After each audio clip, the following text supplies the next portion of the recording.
भयंकर लू लपट गर्मी। जून का पहला सप्ताह नौतपा। मध्य प्रदेश का ग्वालियर के किले के नीचे मैं खड़ा देख रहा था उसकी विराटता को और सोच रहा था अंदर जाऊं न जाऊं। नीचे मैंने टिकट लिया किले का।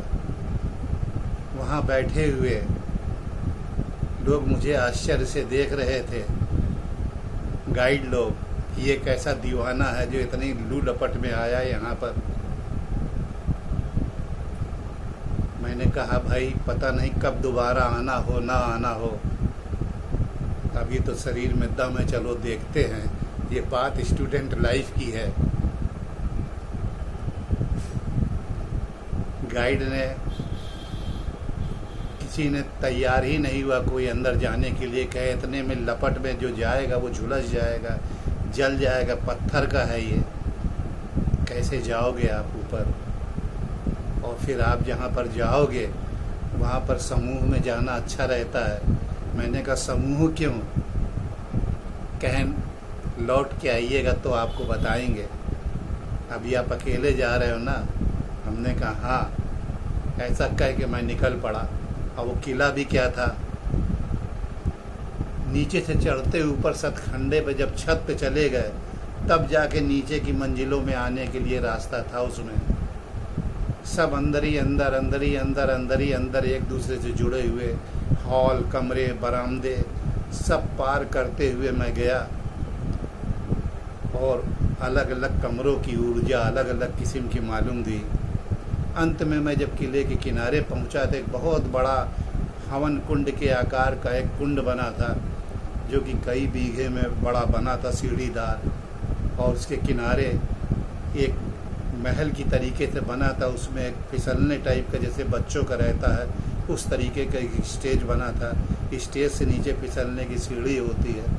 मैं वहाँ खड़ा के सोचने लगा, अरे ये कैसा तालाब बना है, इसमें तो पानी नहीं है और यहाँ से कैसे लोग फिसलते हैं, क्या ये कोई स्विमिंग पूल है।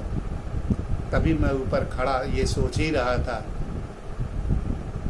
कि थोड़ा छाँव में खड़ा होकर कमरे के साइड में आ गया।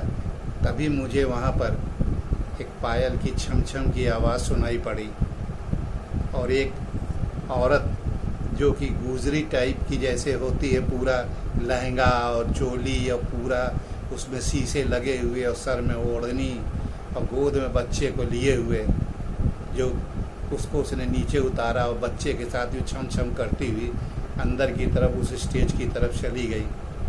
तभी मेरे बगल में एक लड़का आया, खड़ा हो गया और मुझको विस्मय से उसको उस तरफ देखते हुए उसने पाया। उसने कहा आपने देखा अभी एक गुजरी यहाँ से गुजरी है। मैंने बस यूँ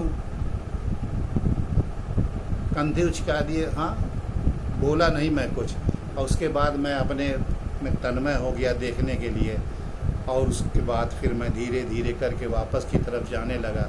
वो लड़का मेरे पीछे चिपक गया, मुझसे बिल्कुल सट के चलने लगा जैसे कि वो डर गया हो एकदम। तो मैंने उससे पूछा क्या हुआ, ऐसे क्यों चलते हैं। उसने कहा आपने गुजरी को देखा। हमने कहा क्या। ऐसे करके मैं आगे वापस चला आया। कुछ दूर अंदर आया तो कुछ लोग और थे जो कि शायद पहले भी आए होंगे। उन्होंने कहा अरे, उसके किसी साथी ने कहा कि आप चलिए किनारे की तरफ चल के देखते हैं। तो उसने मना किया, नहीं नहीं वहाँ नहीं जाना भैया, वहाँ समूह में ही जाएंगे। और वो दूसरों को बताने लगा कि भाई ये जो आप देख रहे हैं ये खंड जेल में था। इसमें औरंगजेब ने अपने भाई को रखा था और रख करके उसकी आंखें निकलवा ली थी। और यहाँ पर शाही कैदियों को रखा जाता था, उनका गला घोंट करके मारा जाता था। ये वही कक्ष है। अच्छा, मैं आश्चर्य में पड़ गया। फिर उसके बाद मैं धीरे धीरे ऊपर उतर के आया और फिर वापस जब मैं नीचे आया तो वहीं पर जहाँ पर गाइड लोग बैठे थे उन्होंने मुझको तो देख के मुस्कुराए, लेकिन मेरे पीछे वाले को देख के कहा क्यों, गुजरी देख ली क्या तुमने। उसने कहा हाँ हाँ, उसका चेहरा पूरा लाल था और वो डर के मारे कांप रहा था। और मुझसे उन्होंने पूछा, क्यों बाबूजी, आपने भी गुजरी का आनंद लिया क्या? मैंने कहा, कौन सी गुजरी? वो तो एक तो दिखी थी वहाँ ऐसे। बस उसका जो सबसे सीनियर आदमी था उसने कहा, बस यही एक प्रकरण है जिसने आपको ऊपर वो हावी नहीं हो पाई, और ये जो आपके पीछे चल रहे हैं ये श्रीमान जी, अब ये घर जाके बीमार हो जाएंगे, महीनों परेशान रहेंगे। इन्होंने उस गुजरी रानी की आत्मा को देखा जिसने कि यहाँ पर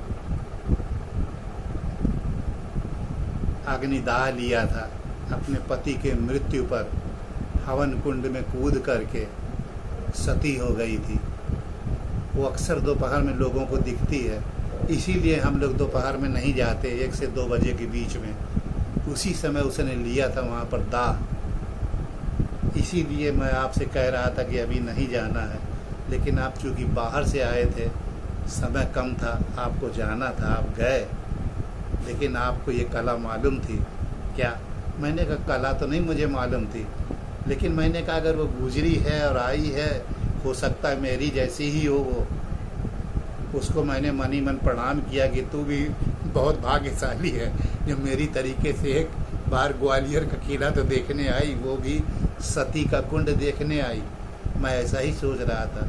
कहन बस ऐसा ही विचार रखिए आप उन आत्माओं के लिए जो आज भी अतृप्त हैं, भटक रही हैं, हमेशा आपके लिए मददगार होंगी।